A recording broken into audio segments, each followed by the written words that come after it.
Buen amigo Francisco Muñoz Usano, por todos ustedes conocido, es el presidente de la Sociedad Española de Derecho de la Seguridad, un experto y brillantísimo jurista y doctor en Derecho, con lo cual nadie mejor que él para que nos pueda ilustrar unos minutos y que no dejemos de tocar este tema tan importante. Cuando quieras. Muchísimas gracias, Ana. Buenos días a todos. Estamos entre amigas y amigos, con lo cual los protocolos sobran. Como bien ha dicho Ana, hoy no va a ser, aclaro, que la amenaza que se cernía sobre nosotros desaparece, no va a ser una ponencia mía, va a ser una leve recapitulación de lo que tenéis en la documentación que Seguritecnia pondrá a vuestra disposición. Lo primero, quizá forzosamente aclarar lo que es un impacto normativo, ¿no? Un impacto normativo no es como yo inicialmente creía, que te lancen un libro de leyes a la cabeza. No es ese tipo de impacto, sino quizá aquellos aspectos que un director de seguridad, tengo que decir que me ha impresionado, y no es porque no conociera ambos países, la brillantísima y la pormenorizadísima exposición de nuestros compañeros de los países hermanos, donde siempre, que al menos yo siempre que voy aprendo, y me ha encantado y tampoco me ha pasado inadvertido el detalle de auténtico patriotismo de nuestro amigo Óscar Vega cuando nos ha vendido antes que su empresa, nos ha vendido Colombia. Y eso creo que es algo que siempre tenemos que hacer, igual que nos han enseñado lo bien que se hacen las cosas en México. Bueno, pues dicho eso, deciros que lo que vamos a hablar es algunos pequeños detalles, otros son recordar, seguro que me habéis visto, hay alguna transparencia que vais a ver que obedece a la típica técnica del ponente de pasear la cabra, es decir, ya me la habéis visto en algún sitio, pero queríamos que la documentación estuviera completa. Entonces, como veis, por el tiempo asignado, que incluso voy a procurar no consumir, pues solamente documentación que los responsables de seguridad, de comercio, distribución y logística deben de tener en cuenta. Y lo primero, y ahí voy a imitar a Óscar Vega, un poquito de tema patriótico, ¿no? Y es cómo son las líneas de seguridad actualmente en la política de seguridad de los sucesivos gobiernos. Pues fijaros cómo ha ido la cuestión legislativa de unos años para acá, donde ha habido una auténtica profusión en línea con la idea de la Unión Europea, una auténtica profusión de normas de seguridad. Aparece el fenómeno de las estrategias nacionales, no solo de seguridad, ciberseguridad, sabéis que tenemos Estrategia Nacional de Terrorismo, contra el terrorismo, Estrategia Nacional de Seguridad Marítima, Estrategia Nacional contra el Crimen Organizado, incluso recientemente la Estrategia Nacional de Seguridad Aeroespacial.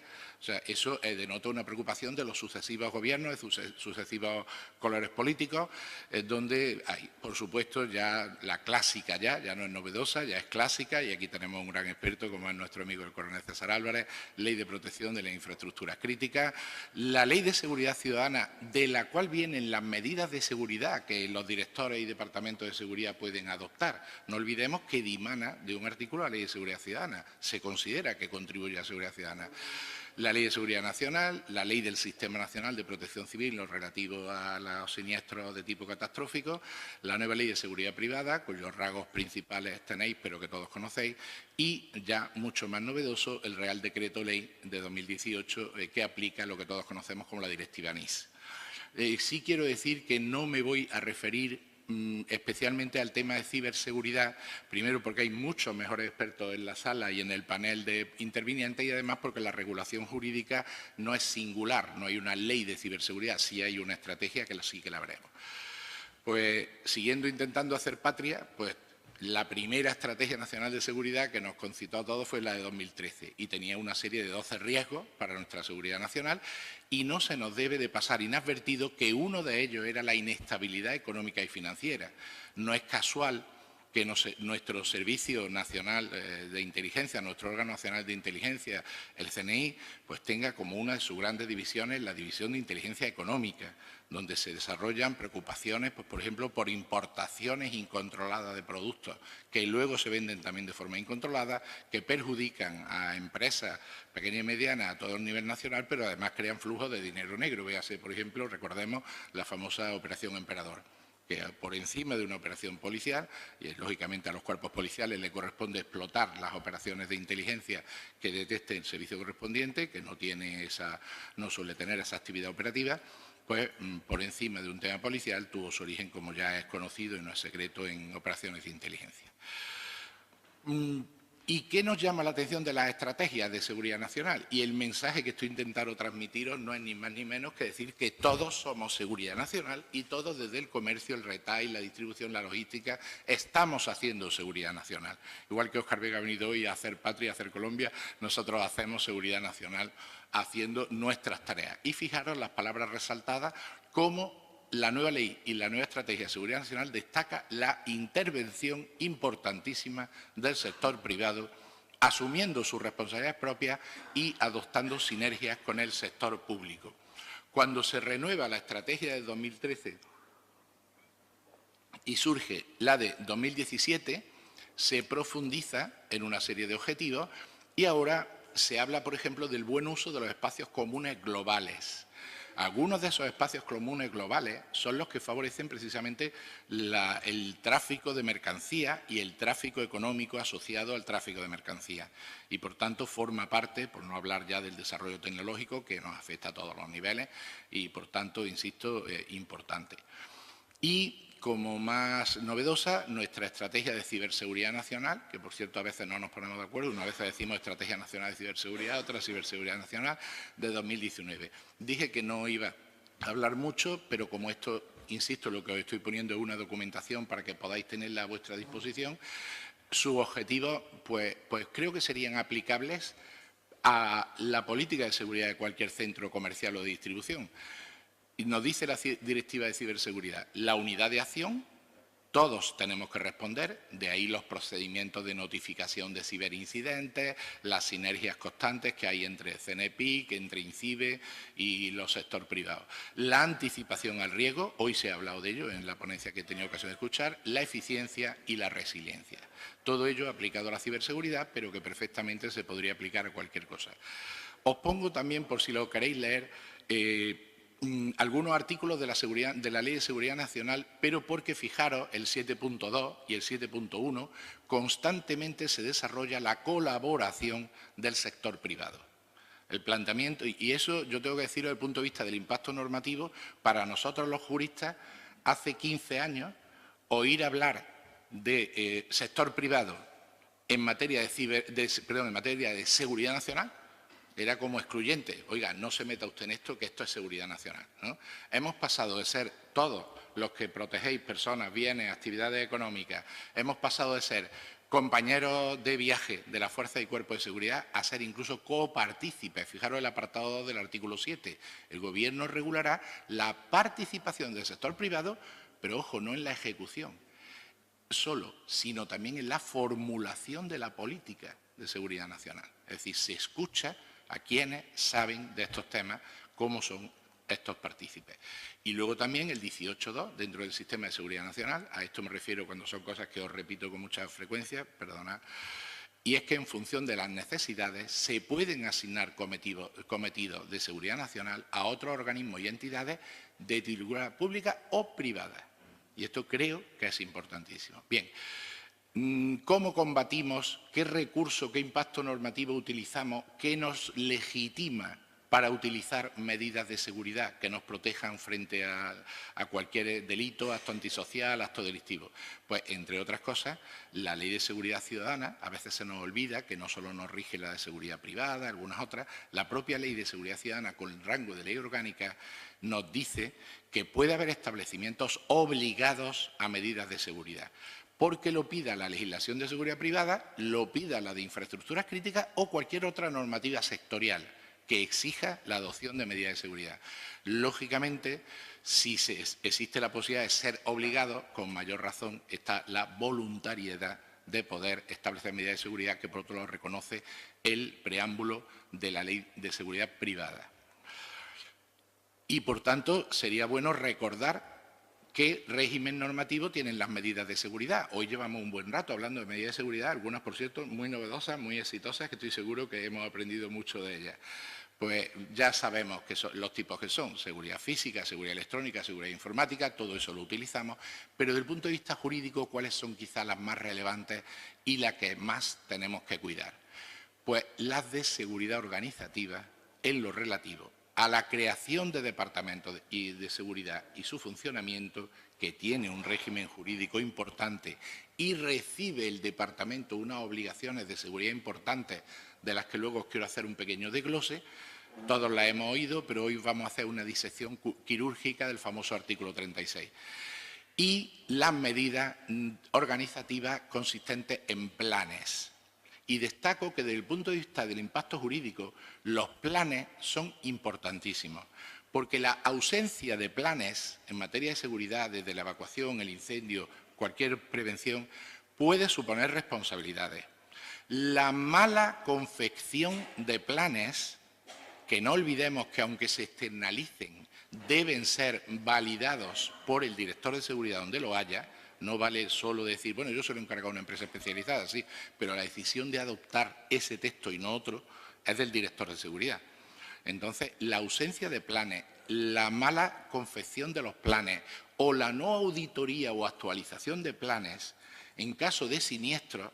No quiero recordar todo eso que tanto nos preocupa a todos. Aquí hemos visto algunos, ese vídeo que se nos ha puesto tan contundente de atrapados. O sea, el no funcionamiento de los planes, nosotros también tenemos nuestro Madrid Arena, por ejemplo, genera importante impacto jurídico sobre la entidad usuaria y sobre la persona del director de seguridad y las empresas externas dedicadas a ello. Luego, insisto, desde el punto de vista del impacto normativo, dentro de todas las medidas de seguridad, que las anteriores casi todas se externalizan a empresas autorizadas y externas, y perdón por la redundancia, como luego la seguridad personal, insisto, debemos tener muy en cuenta desde el punto de vista jurídico estas dos. Paso rápidamente, como me manda nuestra moderadora de hoy, nuestra directora de Seguritecnia. Este artículo lo hemos visto 1000 veces, ¿verdad? El artículo 36. Pero este artículo es un poco redundante, ¿no? O parece redundante. Por ejemplo, función del director. Me quedo con el apartado 1A.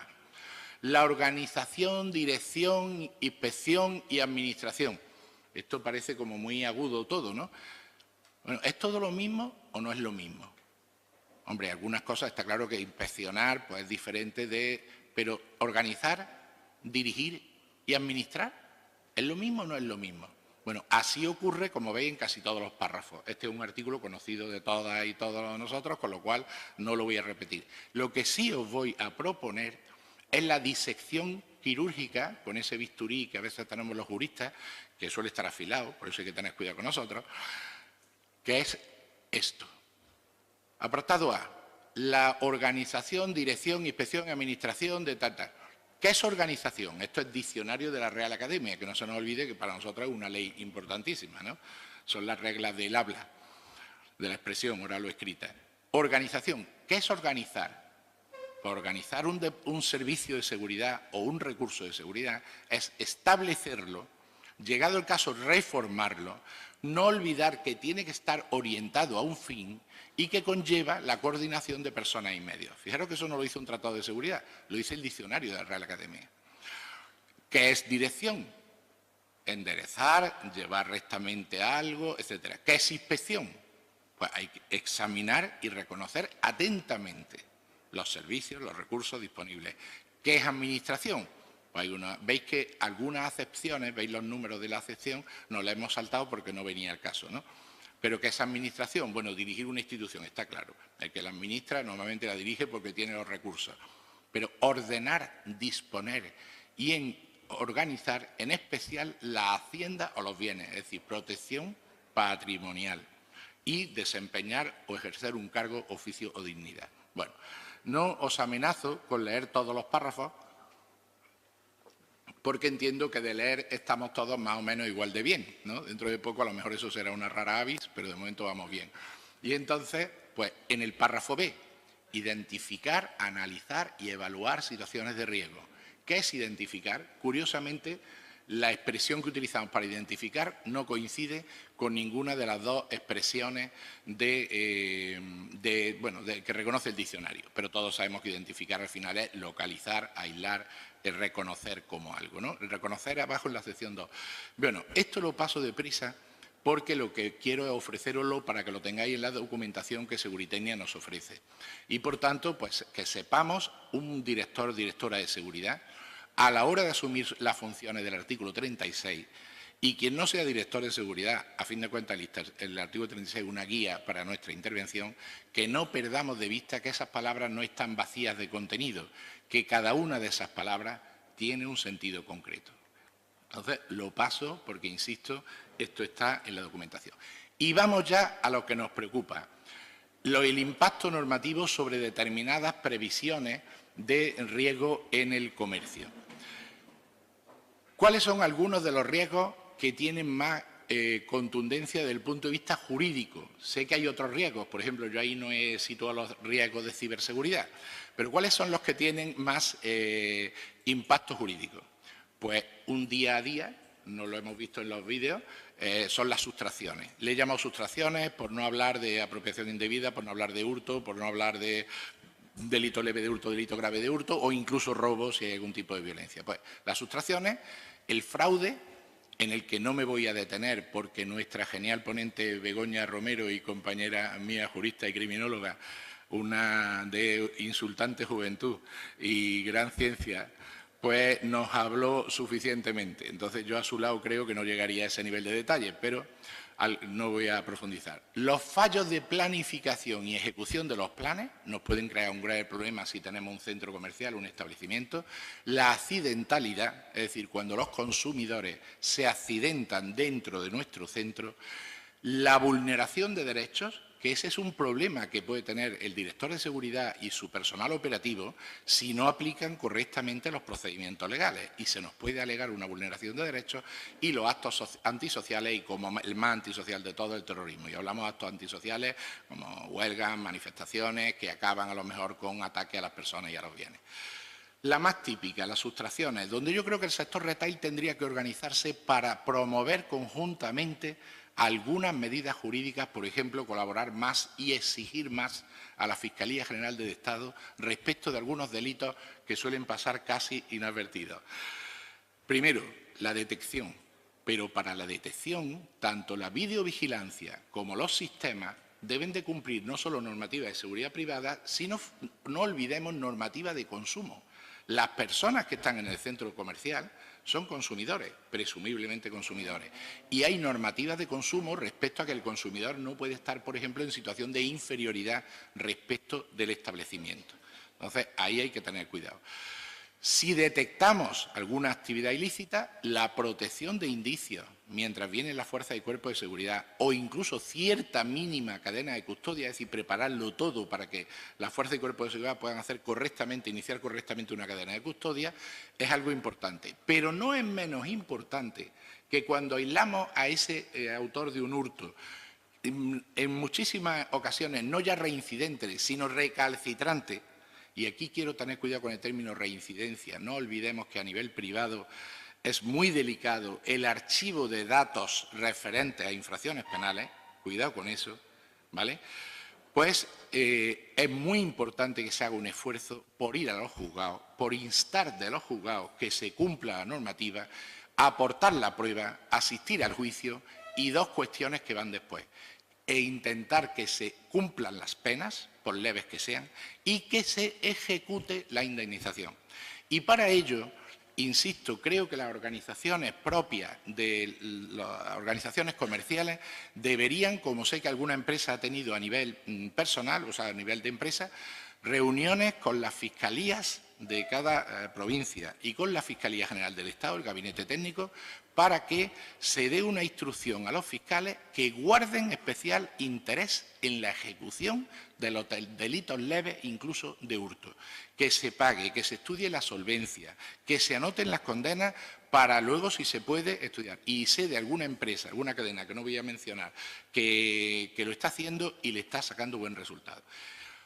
Respecto a la accidentalidad, siniestralidad, que se nos accidente una persona en nuestro centro, bueno, pues siguiendo la prevención de riesgos, asistiendo de forma temprana al usuario, no dejándolo, entre comillas, abandonado, cuidando los derechos que tiene como consumidor, hacer un abordaje jurídico pronto a los consumidores, ofrecerles reparación, ofrecerles asistencia, la cobertura aseguradora correspondiente, coordinarse con los servicios públicos, que haya una ambulancia pronta, que haya un médico pronto, formar al personal para ello. Con todo eso conseguiremos cuidar el daño reputacional.